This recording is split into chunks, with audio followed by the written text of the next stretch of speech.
I remember everything. It was late afternoon. The sun was sinking behind the hills, casting that golden light that always made everything look softer. I was lying there, hooked up to machines, wires taped to my chest, the steady beeping marking each heartbeat. My daughter sat beside me, holding my hand like she never wanted to let go. I think she knew. I think I knew too. The pain that had been so constant for months was suddenly fading, not like it was getting better, but like it was being taken away. It was quiet, too quiet. The room didn't change, but something in me did. I took one more breath, and then another wouldn't come. But I wasn't gasping, I wasn't afraid. It felt like slipping under warm water, like surrendering to something far bigger than me. Everything slowed. The sounds in the room, the distant hum of machines, the quiet sobs, started to stretch out like they were moving further and further away. My vision blurred, not with darkness, but with light, like someone slowly dimming a candle in a peaceful room. Then, nothing. No sound, no weight, just stillness. And in that stillness I realized I was no longer inside my body. I could see it. I could see me, lying there, pale, still. And my daughter, leaning over, crying softly, whispering something I couldn't quite hear. My heart broke and didn't, all at once. I felt no fear, no pain, no regret, only love.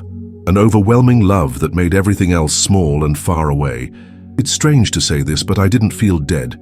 I felt alive, more alive than I ever had before. Lighter, clearer, like every burden I had ever carried had been lifted in a single breath I didn't even know I had taken. I hovered there, suspended between two worlds. Time didn't move.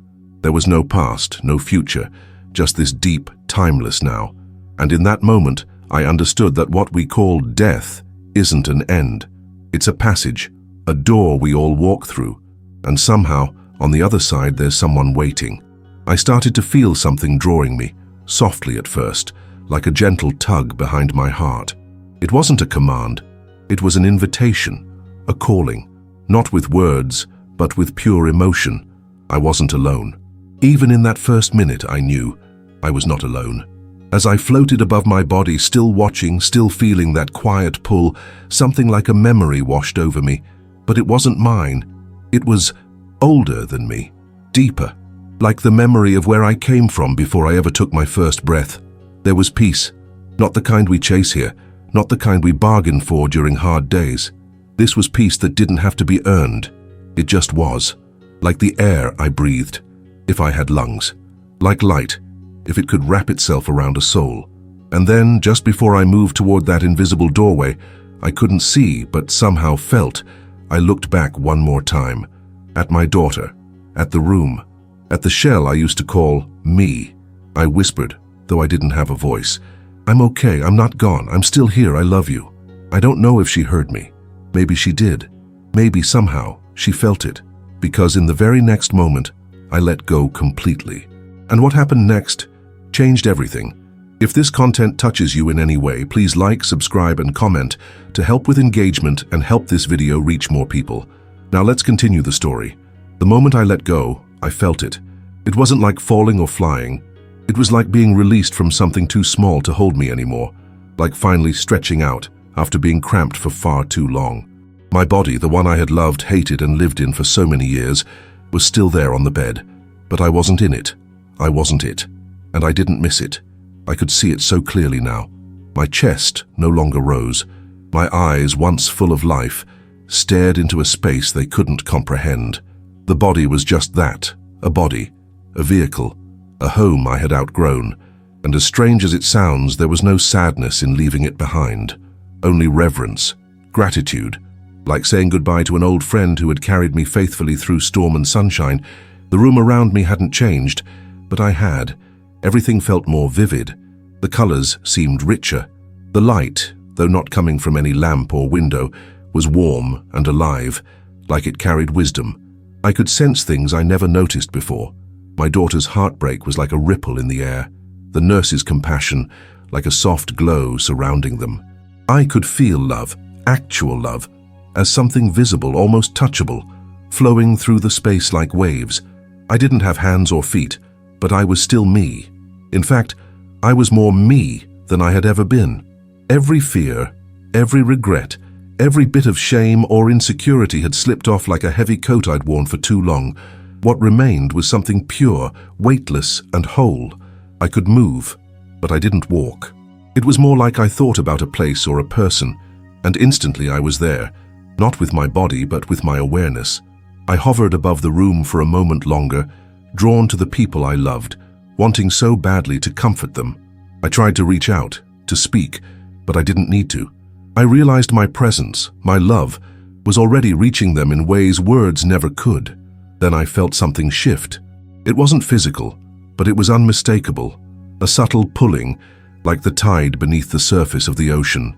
Not forceful, but gentle, like being called home after a long journey. I didn't resist, I couldn't, because everything in me wanted to go. Not out of escape, but because something beautiful was waiting. As I drifted upward, or inward, or maybe both, everything below began to fade. Not like erasing, but like the background of a dream when you wake up. I wasn't forgetting, but I was remembering something deeper, something I'd always known and had just forgotten for a while. Suddenly, I became aware of something, or someone, approaching. It wasn't a figure, not yet, just a presence, but it was familiar, like someone I had always known, always loved, even if I couldn't place them. Their voice wasn't a sound, but a feeling, a knowing. It said, "You're safe, you're seen, you are loved," and I believed it. In that moment, I understood something so clearly that it stunned me. We were never meant to carry the fear of death. It's not the enemy we think it is. The real fear is forgetting who we are, forgetting where we came from. But now, I remembered. I remembered that I was more than a body, more than a lifetime of mistakes and triumphs. I was a soul, eternal, loved beyond anything I could explain. I began to cry. Not tears, not physically, but something deeper. A soul cry. But it wasn't sadness. It was relief. It was recognition. It was the overwhelming joy of realizing I had never been alone. Not in my life. Not in my pain. Not even in that hospital bed. And as I surrendered more fully to that pull, as I let myself be drawn into that sacred in-between space, I sensed that what lay ahead was far more real than anything I had ever called reality. What I didn't know yet was that I was about to meet someone who would change everything I believed about life, death, and love. There are no words for the kind of silence I entered next. It wasn't the absence of sound, it was the presence of something greater than sound. Like the world itself had paused to take a breath, and I was floating inside that breath. There were no machines beeping, no voices, no movement, just a stillness so deep it wrapped itself around me like a warm, invisible blanket. At first I thought I was alone. The space around me was vast, boundless, but not empty. It was like standing inside a dream where there's no floor, no ceiling, and yet you feel completely held. I wasn't falling and I wasn't flying. I was simply there, suspended in something that felt sacred. And in that silence, something extraordinary happened. I began to hear with something other than ears. Thoughts, feelings, impressions. They came not from outside, but from within. Not like memories or imagination, but like truths rising from the center of my soul. It was as if I was remembering things I had always known, but had been hidden beneath the noise of living. There was no fear, only awe. It felt like the world I'd left behind, full of struggle, heartbreak, and noise, was now a distant echo. Here, in this silence, I could feel the fabric of existence itself. I could sense that I was part of something eternal and immeasurable, and even though I couldn't see anyone yet, I knew I was not alone. There were presences, gentle, watching, patient, surrounding me, just beyond the veil of visibility, and then something deeper began to unfold. From the silence I felt a pulse, not a sound, but a rhythm, a living heartbeat woven into the very space around me. It wasn't mine, but I was part of it. Every soul, every creature, every star, we were all connected by this pulse. It was the heartbeat of creation itself. And I realized that all of us, every single one of us, is known and loved in ways we can't even begin to imagine. That silence became my teacher. In that vast quiet, I saw how noisy my earthly life had been. Not just the sounds around me, but the thoughts within, the doubts, the regrets, the comparisons, the endless striving. And now, stripped of all that, I was finally me. No titles, no roles, no stories to uphold, just a soul, whole and unbroken. I don't know how long I stayed there. Time had no meaning.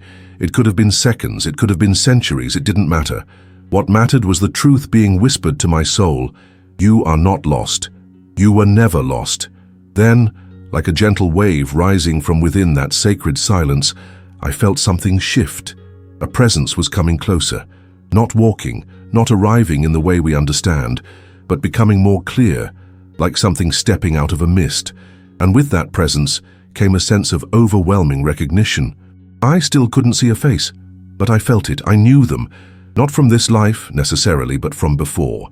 Like a part of my soul had been waiting for this reunion since the beginning of time. There was no fear, no confusion, only this sacred knowing.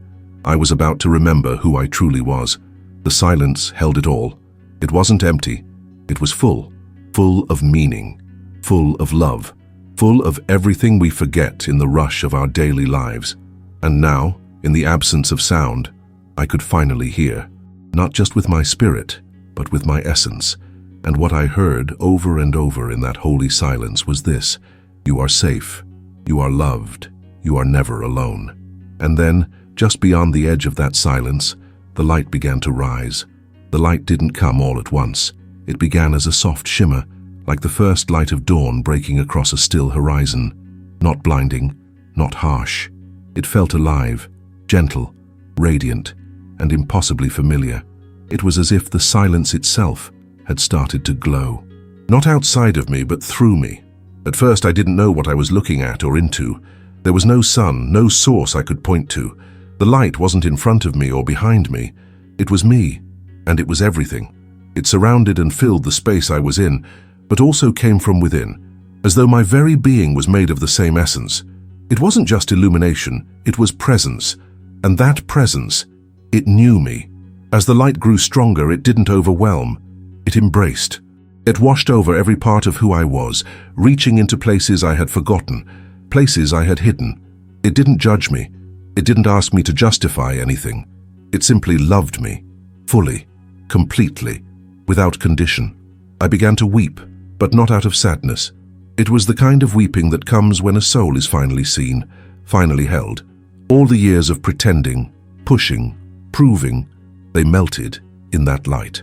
All the pain, the guilt, the unanswered questions, the sleepless nights, they were met not with condemnation, but with compassion, with understanding that went far beyond words.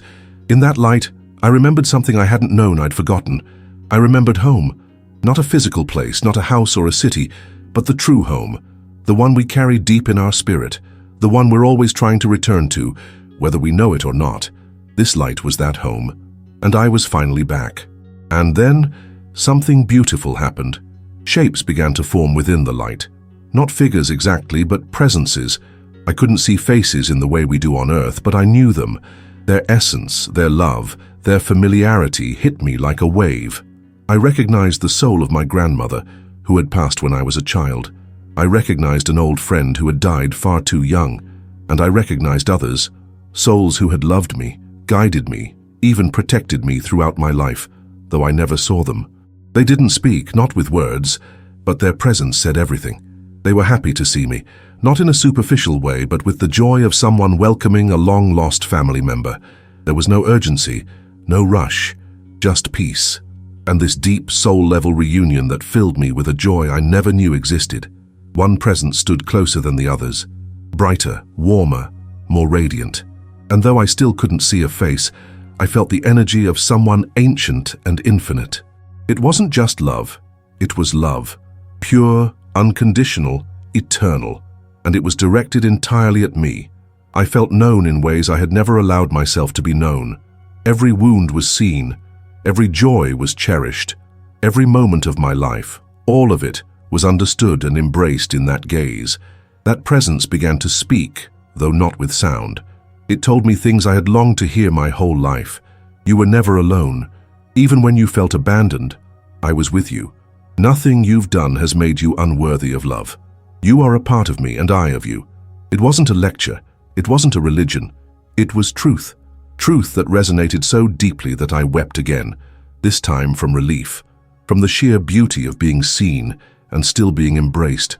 I had spent so much of my life afraid, afraid of not being enough, of failing, of disappointing God, of dying. And now, in the center of this divine light, I realized how little there was to fear. There was no punishment waiting. There was no tally of sins. Only understanding, only love, only grace beyond anything I'd ever been taught. And I knew, deep in my spirit, that this light was not only where I had come from, but where I was always meant to return. It happened all at once. One moment I was immersed in that radiant light, surrounded by a love so complete, so unconditional, it made my soul feel whole again. And then, without warning or transition, I began to see. Not with eyes, but with understanding. As if the light itself began to unfold my entire life before me, every moment. It was my life, yes, but not like watching a movie or flipping through a photo album. It was living it again. But this time I wasn't just seeing from my perspective. I was seeing through the eyes and hearts of everyone I had ever touched, everyone I had ever hurt or helped. And it happened in an instant. Every word I'd spoken, every decision, every moment of kindness or unkindness, all of it was there, laid bare in front of me, but not to shame me, not to punish me. The review wasn't about judgment. It was about understanding. I saw myself as a child, scared, curious, full of questions I didn't know how to ask. I saw my teenage years, angry, confused, longing so deeply to be seen and loved. I saw my mistakes, not as failures, but as lessons I had chosen to learn, sometimes the hard way. I felt the ripple effects of my choices. When I spoke harshly to someone in anger, I felt the sting of those words as they did, not just their pain, but the way it lingered, the way it made them question their worth, even if only for a moment. And when I showed kindness, even in the smallest ways, offering a smile, a hand, a listening ear, I felt the light that was created in their hearts. How those moments had helped them feel less alone, even if I never knew it. I wept, not from shame, but from love, from the sheer magnitude of it all. We think our lives are made of grand events, big moments, but what I saw was the truth. Our lives are built from the little things, the gentle touches, the silent prayers, the unnoticed sacrifices, the times we chose love over pride, compassion over comfort, and the most surprising part, there was no voice telling me I was wrong, no accusations, only a compassionate presence beside me, watching it all with me, letting me feel it and holding me in love the entire time. It was as if this divine presence, this being of light, wanted me to see what they saw in me, not to condemn, but to help me understand the power of my choices, the beauty of my impact, the truth of who I was. I thought I had failed in so many ways during my life. I carried guilt, regret, things I never spoke out loud. But in this review I saw something I had never been able to see while alive. I had done my best. Even in the moments I thought I had failed, I was learning, growing, becoming, and that was enough. I saw the people I had loved and lost. Some were there in the light with me, watching alongside me. Others I could feel their souls nearby, like gentle echoes in the space around me. I saw how deeply love connected us all, how not even death could sever those ties.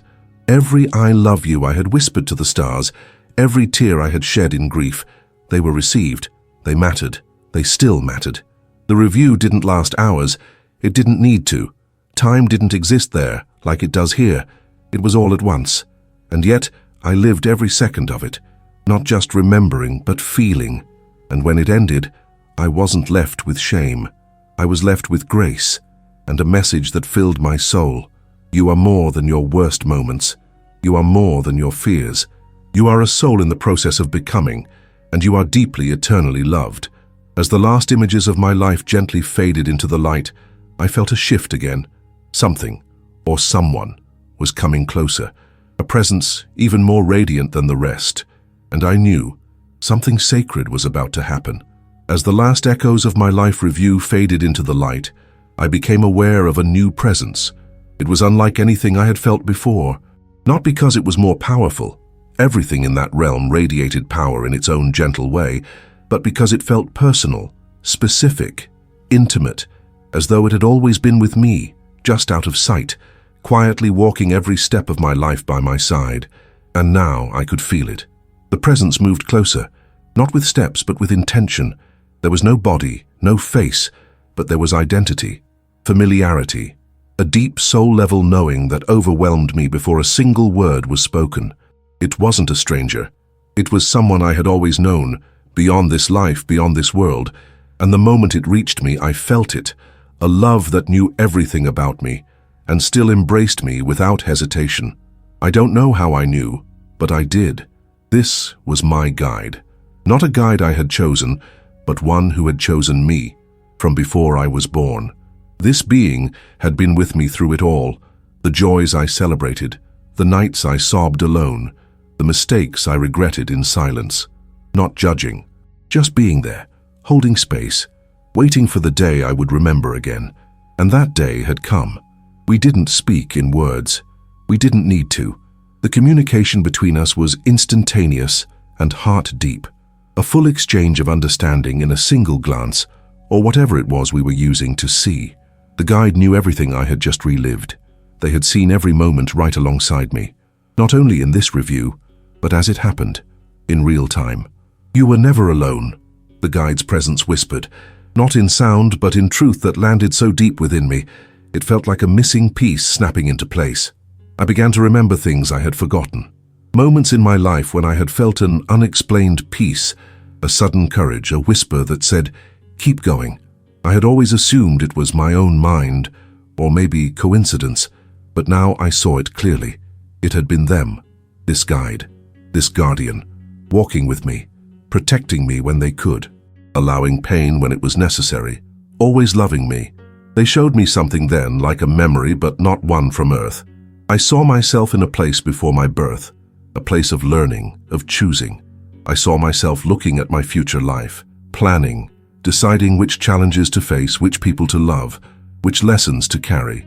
And beside me was this guide, patient, gentle, not forcing, just advising, encouraging, helping me understand. You were brave, they told me. You chose a hard life because you knew how deeply you could love. Those words undid me, because it was true. My life had been full of love, but also loss. And now I saw that the two were never separate. Love had brought the deepest pain, but also the most sacred growth. The people I had lost weren't taken. They had fulfilled their roles, just as I had mine. And through it all, this guide had walked with me. We moved then, not by steps, but by shared will, further into the light, further into what felt like the heart of all things. As we moved, I felt lighter, freer, more whole. Layers of fear, ego, sorrow, everything that had weighed me down in life fell away like dust in the wind. The guide spoke again, if you could call it that. It was more like a message being placed directly into the center of my being. There is more for you to remember. You are part of something greater, and it is time. Time for what? I didn't know yet, but I trusted them, completely. In their presence, I wasn't just safe. I was known, and there is no greater peace than being truly known and still completely loved. We were approaching something now, something sacred, something vast, and I could feel it rising within me. Something important was about to be revealed. We had come to the edge of something, not a cliff, not a wall, nothing physical, but a threshold. I felt it the way you feel a change in the air before a storm, or the way your breath catches before a life-changing moment. The space around me shimmered with purpose. It wasn't just light now. It was presence, something infinite, something sacred, and somehow I knew this was the point of no return. If I crossed this threshold, I would not be going back, and I wanted to cross it. More than anything, I wanted to surrender to the beauty and peace that radiated beyond that invisible veil. I felt the presence of souls beyond it, joyful, free, whole. Souls I knew and loved, some I had lost in life, others I had never met in the flesh, but had known forever in spirit. There were no goodbyes waiting on the other side, only reunions. I turned toward my guide, silently asking the question that filled my soul: can I stay? The guide's presence was steady, unwavering, yet full of compassion. Their answer wasn't a command. It wasn't even a decision. It was an offering. You have a choice. In that moment, I saw both paths unfold. If I stayed, I would be home, truly home. No more pain, no more grief, no more separation. Just love, just presence, just being. But if I returned, the image of my daughter appeared in the space between us. She was still by my hospital bed, Her head bowed, her hand still holding mine, even though I was no longer there. And suddenly, I felt her pain. Not just the loss, but the emptiness that would follow, the silence I would leave behind. The unfinished words, the unanswered prayers. She wasn't the only one. Faces flashed through my awareness. My son, my sister, my oldest friend. People I had touched, people I was still meant to touch. Conversations I hadn't had. Healing that hadn't happened yet. A ripple effect I hadn't yet completed. You don't have to go back, the guide said without words. But if you do, you will carry this light with you, and it will change everything. And then they showed me something I'll never forget. They showed me my life, not as it had been, but as it could be if I returned. I saw myself embracing people I'd once kept at a distance, speaking words I had never dared to say, forgiving, asking for forgiveness, loving more freely, living without fear. I saw a version of myself who no longer carried shame or bitterness, someone who had remembered what mattered and was now living with purpose. But I also saw the cost, the pain, the struggle, the heaviness of being in a body again, the loneliness that sometimes comes with spiritual awakening, the misunderstandings, the grief that would still exist. And I wept because I wanted to stay so badly. The idea of going back into that broken, fragile world felt unbearable after tasting the fullness of love and peace that surrounded me now. But then I thought of one more thing. Maybe someone else would need to hear this story one day. Maybe my experience, this moment, would become someone else's hope, a light in their darkness, a reminder that they too are loved, that their grief is not the end, that death does not have the final word. And with that thought, I knew. "I'll go," I whispered, though there were no lips to speak. The guide placed what felt like a hand over my heart. "Pure light, pure peace. You will not remember everything," they said gently, "but you will remember enough, and you will never walk alone." And then, with a single breath of thought, everything around me began to shift. The light dimmed, not gone, just distant. The weight returned, the gravity, the sound of beeping, the ache in my chest, the sting of breath re-entering lungs that had stopped working. I was back, in the room, in the bed, in the pain. But something inside me had changed. I had been given a choice, and I had chosen love. Coming back wasn't easy. It was like being pressed into a space too small for who I had become. My body felt foreign, like trying to wear clothing that no longer fit. Everything was heavy. My limbs, my breath, the air itself. The light I had just come from still echoed inside me, but the world around me was dim in comparison. The hospital room, the machines, the quiet beeping of life restarting, the tears in my daughter's eyes. She gasped when I moved. Her hand flew to her mouth as I opened my eyes that had been still, unblinking, lifeless just moments before. The doctors said it was a miracle. They used words like spontaneous recovery, unexplainable, anomalous. But I knew the truth. I had been given a gift, and with it, a message I was never meant to forget. For days after returning, I couldn't speak of it, not because I didn't want to, but because the words we use here feel too small for what I had experienced.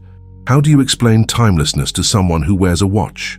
How do you describe divine love to someone who's only ever known conditional approval? But slowly, the message began to rise from within me, like sunlight filtering through deep water, clear, gentle, undeniable. We are not our pain. We are not our failures. We are souls on a journey, and we are loved every step of the way. I had carried so much in life, grief I never gave a name, guilt I thought was mine to bear forever. But there in that light, none of it mattered the way I thought it did. I was shown that our mistakes do not define us. Our traumas are not our identity. Even our darkest moments are chapters, not conclusions. The spiritual message I received wasn't a command or a prophecy. It was more intimate than that. It was a reminder. Remember who you are. And now, back in this fragile world, I began to remember. I remembered that we are never alone. Not in our worst days, not in our dying moments. I remembered that there is a love that waits for each of us, beyond the veil of what we call death. I remembered that the people we've lost, they're not lost at all. They're still with us, just out of reach, cheering us on in ways we can't yet understand. I remembered that we are all connected. The pain we cause, the love we share, it ripples outward in ways we never see. Nothing is wasted. Not the suffering, not the joy, not the silence. It all matters. It all becomes something. And perhaps most importantly, I remembered this. You are enough, right now, as you are. Even with your questions, even with your scars, even in the middle of your grieving. I wasn't sent back with a mission to fix the world. I was sent back with a light, one that I carry inside me now. It shows up in how I speak, how I listen, how I forgive, how I sit beside someone in pain without needing to fix them. That's what the guide meant when they said I wouldn't remember everything, but I would remember enough to live differently, enough to love deeper, enough to tell you, right now, that you're not alone. You may feel forgotten. You may feel like your grief will never ease or your questions will never be answered, but I promise you the love is real, the connection is eternal, and the ones you've lost, they're not gone. Not truly.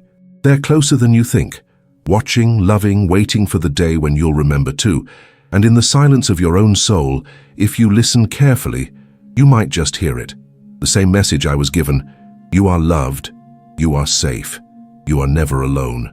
Coming back was the hardest part, not because I didn't want to live, though for a while I wasn't sure I did, but because once you've felt that light, once you've stood in the center of perfect love, everything here feels dim, small, heavy. The moment I re-entered my body, I felt it. It was like diving into cold water after basking in the sun. The weight of gravity, the tightness of breath, the ache of pain. It all came rushing back at once. My body had been still for too long. Muscles protested. My chest burned. My eyes fluttered open, slow and unwilling. There was confusion in the room. Voices. Movement. My daughter gasping. A nurse calling for a doctor. The flurry of sound and urgency around me was overwhelming. But beneath it all, I was aware of something they couldn't see. Someone they couldn't see. My guide was still there.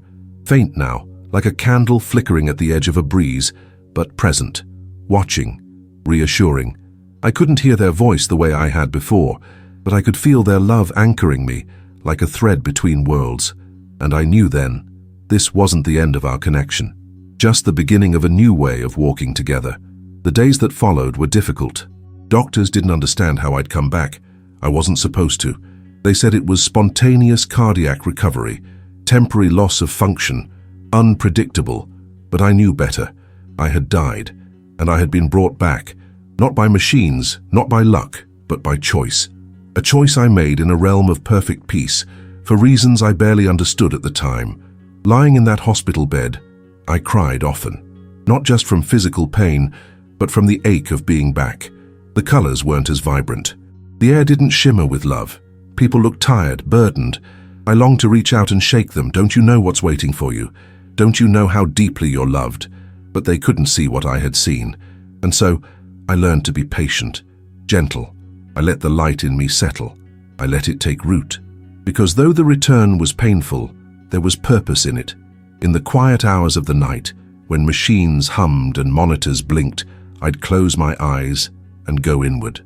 And sometimes I'd feel it again, that sacred stillness, that sense of being wrapped in something greater. Not always, not like before, but enough to remember.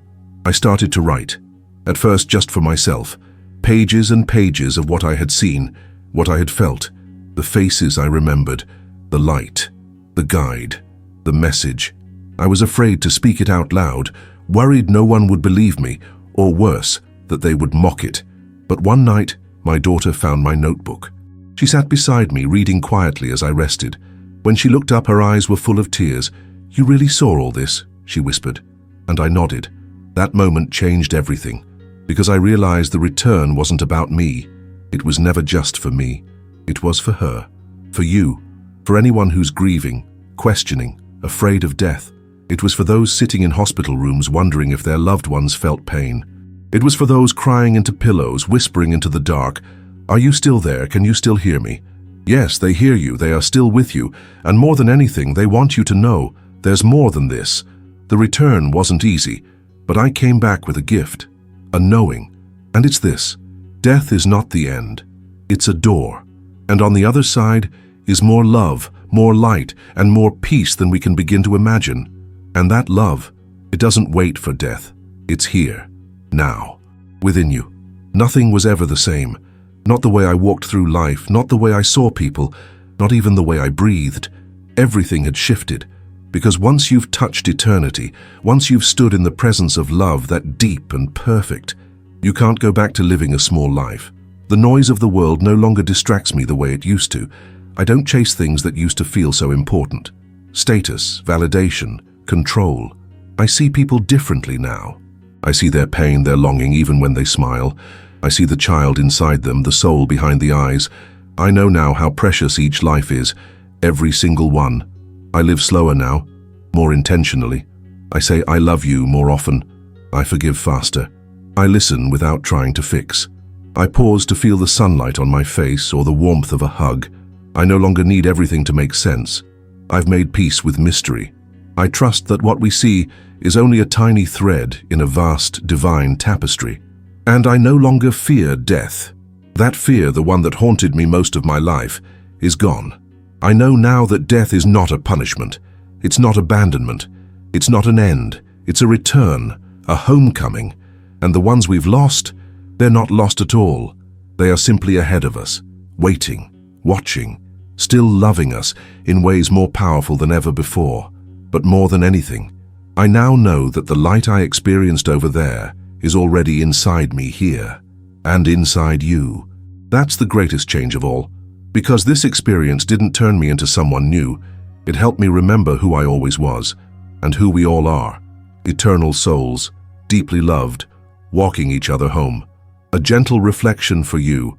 If you're watching this and grieving someone you lost, I want you to know they are not gone. Their love didn't die, and neither did your connection. If you're afraid of death, I hope my story brings you peace. There is nothing to fear. What's waiting on the other side is more beautiful than any words can describe. And if you're simply searching for meaning, for signs, for something bigger, I want to tell you, you're not alone. Even in your silence, even in your struggle, you are deeply, eternally loved. Before you go, if this story touched you, if it brought you comfort, made you feel less alone, or helped you see life and death in a new way, I'd be truly grateful if you could. Leave a like. It helps this message of hope reach more people who need it. Subscribe if you'd like to hear more stories like this, from souls who have crossed the veil and returned with light and truth. Share your story in the comments, whether you've lost someone, had your own experience, or simply feel moved. This space is sacred and your voice matters. You never know who your words might comfort today. Thank you for being here. Thank you for listening with your heart. And always remember, the love never ends. You are not alone. And one day, we will all find our way back home